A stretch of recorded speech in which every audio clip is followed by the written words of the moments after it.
In my case, it was very simply a bill to allow shipping of wine into the state of Maine.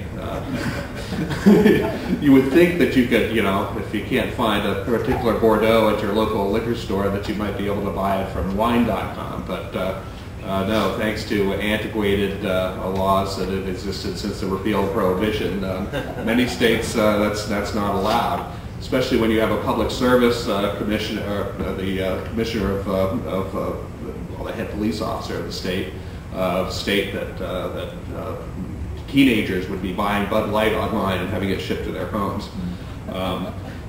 The bill failed while I was in the legislature, but the seed that I planted eventually resulted in that bill being passed in the last legislative session. I think probably part of the success was that I gave a Free the Grapes t-shirt to the Democratic representative who eventually became the Speaker of the House.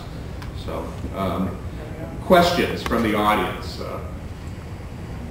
Yes. Hi, my name is Chiquetta Santmari. I'm from the Bronx and I'm a member of the Libertarian Party. My question pertains to low-income and middle-income families of color. In the Bronx, the area that I live in is quite wealthy, so we're kind of in a bubble, but on the other side, the community is quite a bit different. And I'm wondering, because there's no libertarian presence there, you know this. I live in Riverdale, so there's no libertarian presence there. My question is how to kind of energize that community around libertarian issues when we have no one who's going to represent us there. Where should we start? Should we start with issues, or should we start to try and make inroads with politicians who are already representing areas of the community? No? Okay, thanks. Good question. Who'd like to field that? If I can start, yeah, sure. From New York. Let me first say that the general politics in New York City is somewhat different. First of all, the press is not always your ally. In fact, anyone who read the New York Times on Thursday of last week knows just how much they don't like this particular libertarian in New York City. They did a nice hit piece on me, which I guess is a badge of honor, because if you get hit by the Times, you must be doing something right. But at the base level, I think the most important thing is making people at the community level aware of the issues from a perspective that's libertarian. See, most people, if you went down a list of all the things a libertarian theoretically believes, I don't think it's 44%, I think it's 60 or 70% of people would say to you, I agree with you most of the time. When you talk about the government spends too much, people agree. When you talk about the government should be telling you how to regulate your household, most people agree. When people say we shouldn't be taxed so much, they agree. When you talk about open and transparent government, they agree. I think one of the problems I face in the city council is that, I want to put the Progressive Caucus a lot agreeing with me on issues. In fact, on the smoking ban, New York City just moved to ban smoking in parks and public places.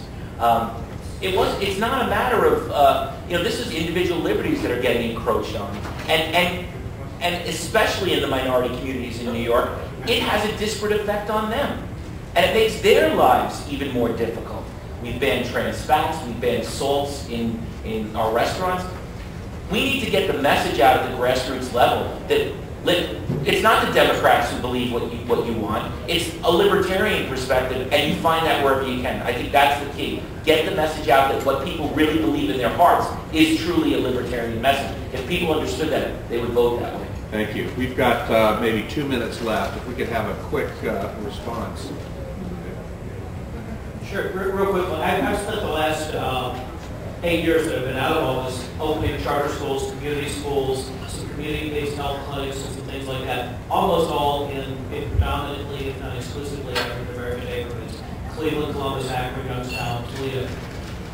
And what I found is, first of all, as a white upper middle class politician, you can't be afraid of talking about race directly, because I think there's this dance that goes on of fear to address issues. But most importantly, it's not through the existing politicians, it's through the neighborhood leaders. We do a lot through churches, we do a lot through community activists that are already there. Get them involved on boards of nonprofits and help illustrate to them the way they aren't able to do in their neighborhoods what they know needs to be done because the government's in the way. Let them experience empowerment and share the message. I don't know that we'll ever get 60% out of a precinct like that, but we make it 40 or 45%. And for those folks, this would be a lifeline to being able to help yourself rather than becoming dependent on government, especially with our schools. So charter schools has been the entree for us in Ohio and in a lot of Midwestern states. Because I think you want the union-run, government-run school, or do you want a neighborhood-run school that happens to cost 60% less of taxpayer dollars? And the answer is almost unanimously the neighborhood-run school that costs less. We have had a number of incumbent liberal, Democrat, African-American politicians in Ohio lose in primaries because of that, because of their firm entrenchment to things that are not consistent with the values of the people that live there. And I think, so you go to the grassroots level, precinct by precinct, house by house, church by church, neighborhood by neighborhood. Thank you.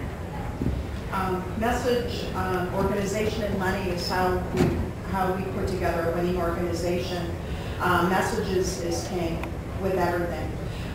When I wrote the Charter School Law as a private citizen, it was the Milwaukee neighborhoods that made it possible, and the Madison City neighborhoods that needed opportunities. When I spoke before groups in the city of Madison and Milwaukee that were more Democrat Party, they thought, than Republican, I stayed on what my core values were. Opportunities, which is endemic with charter schools and school choice. Free market competition, which levels the playing field for everyone, every family, to have opportunities. And justice for all. I chaired the judiciary for 6 years, and most of my work was on court reform, ensuring that we had indigent defense representative, and also with court interpreters for individuals who are deaf or speaking foreign languages. Now that crosses all party lines. Access to a fair and equitable justice system under the Constitution, ensuring everyone's constitutional rights and liberties are not partisan and are very, as I was told later after I found out what a libertarian was, very libertarian in my agenda. I just thought it was American. Thank you.